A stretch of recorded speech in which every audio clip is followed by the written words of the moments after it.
میں ہوں آپ کا میزبان ارشد شریف۔ ملک میں ایک طرف تو لوگ سیلاب کی تباہکاریوں سے نمٹنے کی کوششیں کر رہے ہیں تو دوسری طرف ملک کی دو بڑی سیاسی جماعتوں میں عدم اعتماد کی فضا بڑھتی جا رہی ہے۔ نواز شریف صاحب نے آج اپنی پارٹی کنونشن میں خطاب کرتے ہوئے کہا کہ ان کا جو پروپوزل تھا ایک غیر جانبدارانہ اور غیر متنازع فلڈ کمیشن کا، اس کے اوپر وزیر اعظم نے ابھی تک کوئی ٹھوس قدم نہیں اٹھایا۔ اور اس کے ساتھ ساتھ پیپلز پارٹی کا یہ کہنا ہے کہ وہ تمام سیاسی جماعتوں کو اعتماد میں لے کر ہی ایسا کوئی فلڈ کمیشن بنانے کا ارادہ رکھتے ہیں۔ یہ فلڈ کمیشن بن سکے گا بھی یا نہیں، اور اگر بنے گا تو کب؟ یہ وہ سوالات ہیں جو شاید سیاسی دنگل میں کھو جائیں۔ لیکن اس کے ساتھ ساتھ یہ جو عدم اعتماد کی ہمیں پولیٹیکل فضا نظر آ رہی ہے، انٹرنیشنلی بھی ایک عدم اعتماد نظر آ رہا ہے حکومت کے اوپر۔ یورپین کمیشن نے آج کہا ہے کہ $70 ملین کی جو وہ ایڈ دے رہے ہیں پاکستان کو، وہ صرف این جی اوز کے ذریعے جائے گی یا یونائٹڈ نیشنز کے اداروں کے ذریعے جائے گی، اور حکومت کو شاید $1 بھی ڈائریکٹلی اس میں نہ ملے۔ اسی طرح امریکہ بھی جو ایڈ دے رہا ہے ہمارے ملک کو، اس میں سے میجورٹی این جی اوز اور یو این کے اداروں کے ذریعے جا رہی ہے یا ریلیف گڈ کی شکل میں۔ اسی موضوع پہ آج بات کرنے کے لیے ہمارے ساتھ اسلام آباد اسٹوڈیو میں موجود ہیں سینیٹر جمال لغاری، حسن عباس جو کہ قائد اعظم پروفیسر ہیں کولمبیا یونیورسٹی میں، اور مسلم لیگ نواز سے نصیر بھٹا صاحب۔ آپ تینوں کا پروگرام میں شرکت کا شکریہ۔ جمال لغاری صاحب، آپ میرے خیال ڈیرہ غازی خان سے ہو کے آ رہے ہیں، وہاں پہ آپ نے کافی دن گزارے، وہاں پہ حالات کیا ہیں اس وقت؟ حالات انتہائی کشیدہ ہیں، حالات انتہائی اس وقت نازک ہیں، اور اگر فوری طور کے اوپر زمینی رابطے بحال نہ ہوئے تو میں سمجھ رہا ہوں کہ عنقریب وہاں پہ سول وار والی کیفیت برپا ہو جائے گی، کیونکہ ڈیرہ غازی خان میں اس وقت 3 یونین کاؤنسلز ہیں جو جامپور تحصیل کی ہیں، راجنپور ضلع کی، ساتھ ہی متصل ضلع ہے۔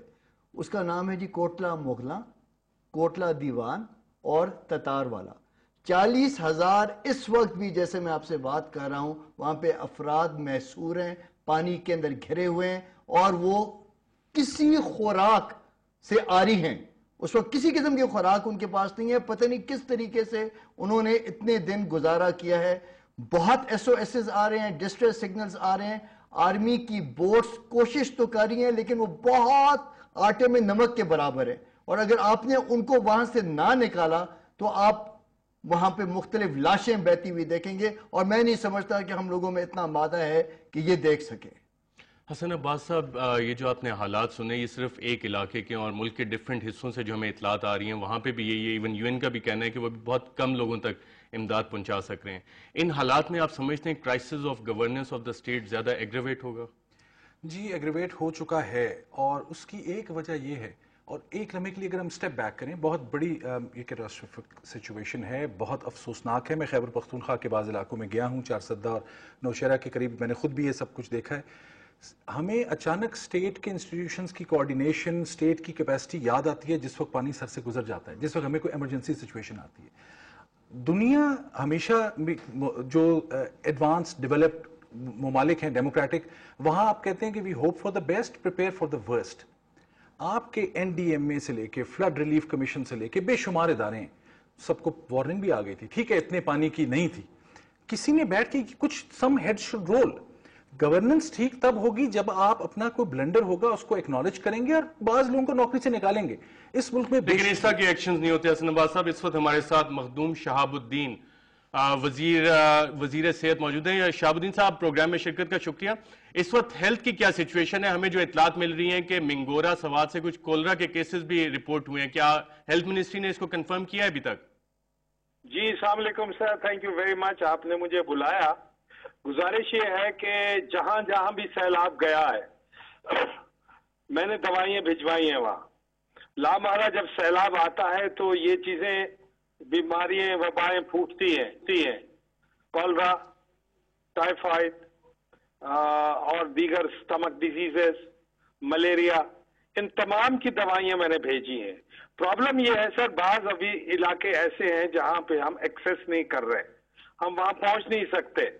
میں نے موبائل ٹیمز بنائی ہیں، رحیم یار خان میں نے موبائل ٹیم بھیجی ہے، آج انہوں نے تقریباً 500 مریضوں کو انہوں نے انسپیکٹ کیا ہے، اور دوائیاں بھجوا رہا ہوں۔ مخدوم صاحب ہر جگہ میں دوائی بھجوا رہا ہوں۔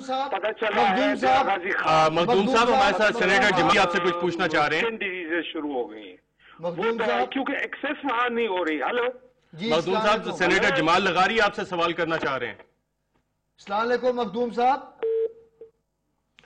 میرا خیال مخدوم شہاب الدین کی لائن اس پر ڈراپ ہوگی، ان سے ہم نے سوالات کرنے تھے، آپ کچھ سوال جی ان سے کرنا چاہ رہے ہیں؟ میرا سوال یہ تھا کہ ڈیرہ غازی خان میں انہوں نے کب ادویات بھجوائیں، کس کو ادویات بھجوائیں، اور وہ ادویات کہاں ہیں؟ ڈیرہ غازی خان میں کسی قسم کی کوئی ادویات نہیں آئی۔ ہاں یہ شنید میں ایک بات آئی تھی، سعودی عربیہ نے ایک پلین لوڈ ادویات کا بھیجا، E D O revenue Dera Ghazi Khan کے وہاں پہ آئے، انہوں نے وہ سارا کی ساری سٹاک کے اوپر قبضہ کیا، اس کو لے کے گئے، جو ڈی سی او کا سرکاری ایک ڈسٹرکٹ کوارڈینیشن آفیسر کا متعلقہ افسر ماہر عزیز وہاں پہ بیٹھے تھے، انہوں نے کہا یہ تو انہوں نے کہا ڈی سی او سی سی او کو میں خود سنبھال لوں گا، یہ میں تونسا کے لیے لے کے جا رہا ہوں۔ تونسے میں بھی ہمارے بھائی بہنیں ہیں، لیکن تونسے سے ہمیں کوئی رپورٹ نہیں آئی کہ وہاں دوائیاں پہنچی ہیں، بہت سنگین الزامات اور انگلیاں اٹھ رہی ہیں کہ یہ دوائیاں کدھر جا رہی ہیں۔ نمبر ایک، تونسا ایک وہ جگہ ہے جہاں پہ آج اس وقت ارشد بھائی 800 بچے گیسٹرو کے مریض بن چکے ہیں جو تحصیل ہیڈ کوارٹر ہاسپٹل کے اندر اس وقت موجود ہے۔